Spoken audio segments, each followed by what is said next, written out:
We got the Motown phenom Kevin Lee back on the program. He's going to be taking on Edson Barboza at UFC Fight Night 128 on April 21st. Kevin, what's going on, man? How are you? What's going on? You know me.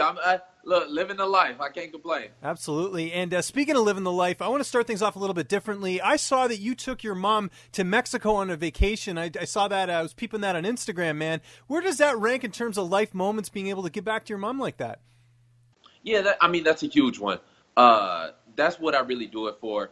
And it's kind of what keeps driving me and keep me going to be able to. I mean, that's what you do when you're a young kid in the hood. Like, that's what you dream of, being able to get your mom out of her situation. And now I've done that a couple of years ago, being able to move from here to Vegas. And now my goal is to show her the world.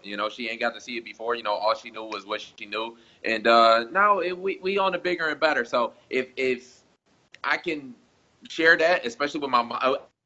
I mean, my mom gave me everything. So, it's just, that was just one of the moments that it really made it made my year. Do you think you got Keith beat this year for Mother's Day gifts then? Oh, yeah. I told him straight out the back. I was like, as soon as I came back, I told Keith and my youngest brother, I was like, I'm winning best son. So y'all might as well just give up the Oscar now. Yeah. We spent about a week away on a cruise and, went down to Mexico. We had a ball. She loved it. That's awesome, man. Great to hear. We haven't seen you in a while, of course, not since October, and you've been doing a lot, man. First off, we got to talk about your new management. You're with CAA, obviously one of the top, just firms in general to be represented by. How did this all come together with you, signing with them?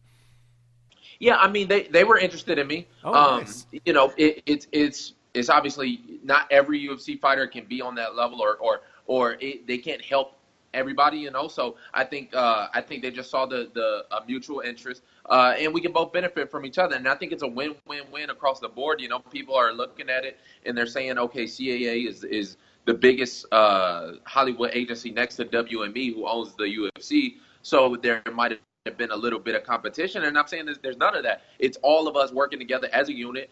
There's all the product that we pushing out, and I think the bigger that I get, the bigger the UFC gets, the bigger that WME gets, and the bigger CAA. So it's a win-win-win across the board, and I think I'm the right guy to take it there. And they're mainly known for, working with a lot of like actors and things like that. Do you see yourself doing any crossover there? Just, maybe taking a dip there? Because you got the personality, man. I think it would be a good fit. You never know. I mean, it's harder than it looks. Yeah. Just being, I've been around Hollywood a little bit now, having to go down there and do meetings and all this. It's harder than it looks, but who knows? You never know. I might dip my toe in there after I'm done with this. But I got at least a good 10 years left of fighting. That's where all my focus is right now. I've even been asked to do some things. I've been asked to be a part of movies and, do commercial shoots and it's like, I'm not there yet. When I get there, I'll get there and I'll know. But right now, I'm focusing on being the most complete mixed martial arts fighter in the world. Of course, I saw you at UFC 218. You were there, just hanging out, doing some media and stuff like that. And I know one of the things you talked about in that media scrum was, making sort of a custom training camp. What is training camp going to look like for this fight? Because I know you wanted to bring in some coaches and, sort of mix things up a little bit. Yeah, I've really just kind of looked at my surroundings here in Vegas. I mean, Vegas is there's resources for everything. So I've kind of looked at my surroundings here and seeing what I can make the best of. So I brought on another guy, Montel Williams, who's going to be helping me break down film. He's helping me with my strategy for the fight. Of course, I've got Dewey Cooper that's still going to be in my corner. He's been in my corner for the long run. He's my striking coach. He knows the finer details of the game. Then I've got Corey Goodwin, who's going to be, managing my body, making sure that I show up healthy, make sure I show up on shape, and making sure that I make the weight on and safely. So I feel like I built a team of world-class guys, even though, it obviously there is a big piece missing with Ralph Wallace being gone.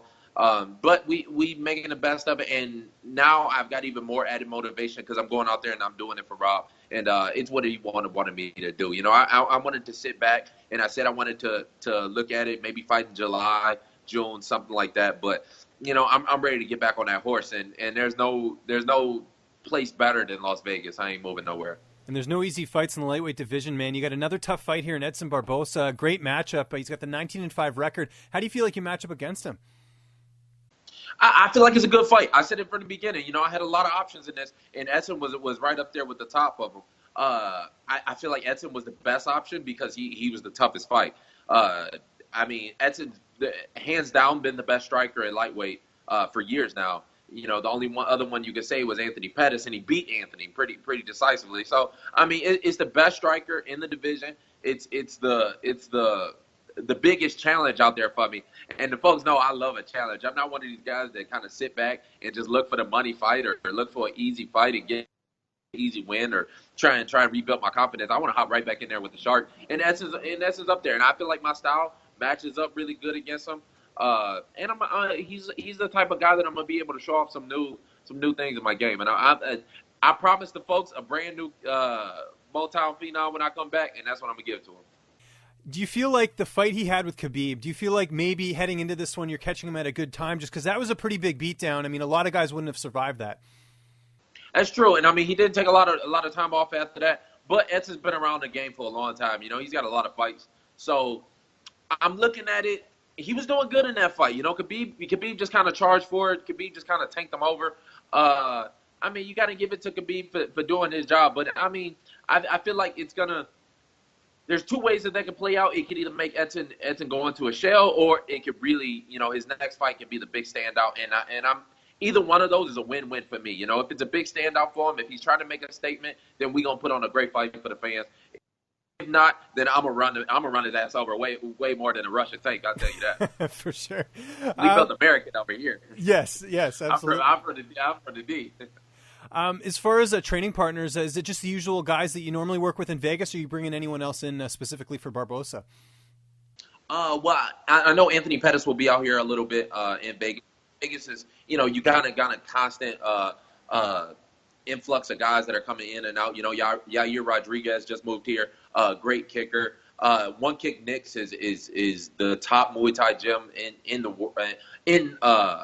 the United States. I've been doing a lot of my training over there. That's where a lot of my sparring partners are going to be coming from. You know, I got Anthony Nijikawani, who had a great fight with him, his brother Chidi. There's a couple of other Muay Thai fighters over there that I'm using too. So I feel like I've got a good stable of guys that I'm able to use that can really replicate that style. But in the end, it's just going to be me going out there, and I'm going to get the job done. I'm going to whoop this boy's ass. That's why I took the fight. As soon as they offered it to me, my face kind of lit up because it's a big challenge, but I'm going to whoop that boy ass. I heard you ran into Michael Chiesa at the Performance Institute. Yeah. I've seen Mike around here a couple times. I ran into him this morning. I got done training.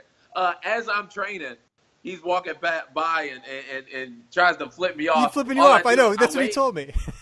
I wave to him. I wave to his girl behind him. And then, you know, we'll see. We'll see what happens. I don't know. I don't know what the dude's butthurt about. You know, I seen him at the fights the other day. He's still butthurt. He won't look me in the eyes. It's a weird situation. He's a weird dude. But what can I do? Mention your brother Keith there. Obviously, he's up with new management with Sucker Punch. What's the latest on him? When are we going to see him back? Yeah, I think he's got a fight coming up March 28th right now. Nice. In South Carolina. You know, he's getting his he's putting in the work. You know, he's starting off on those small shows on a regional circuit, and I think by the end of the year, we'll definitely see him in the UFC. It's just right now, it's about finding him the fights. It's hard, you know.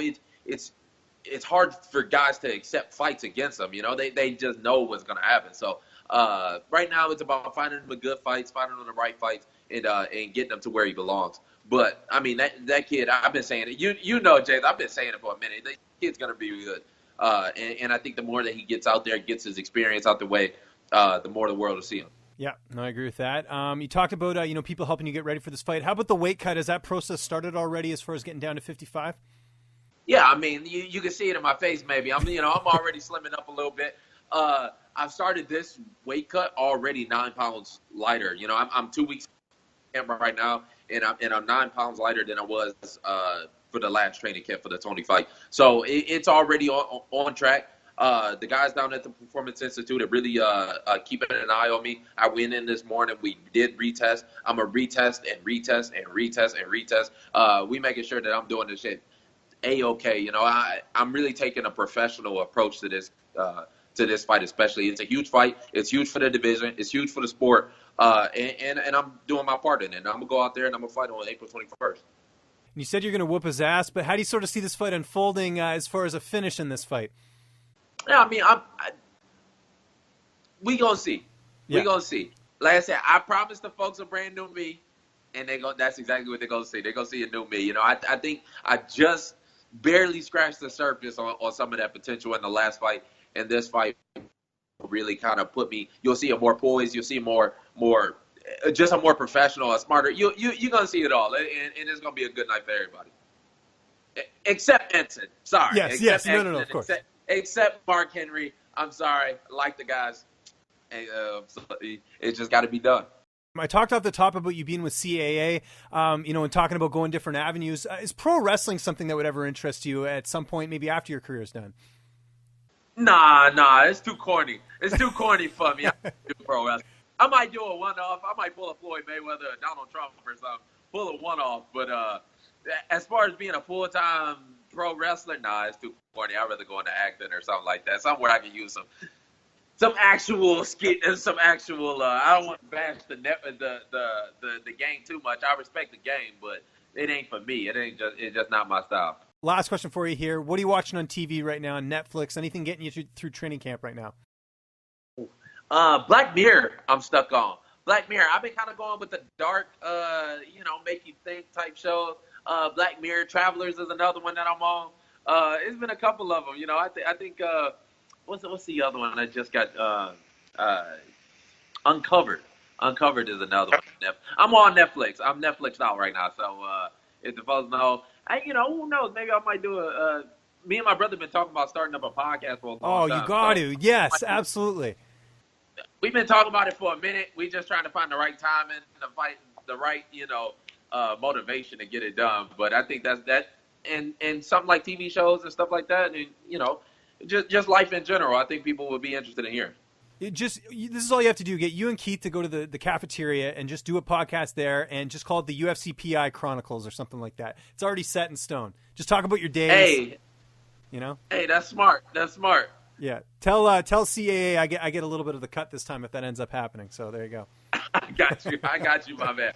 All right, man. Well, everyone's going to check out this fight. It's UFC Fight Night 128 coming up here April 21st. Kevin, I always appreciate the time, man. Just remind people where they can find you on social media, and I'm sure you got some shout-outs. I'm sure you got some sponsors. The floor is yours, man.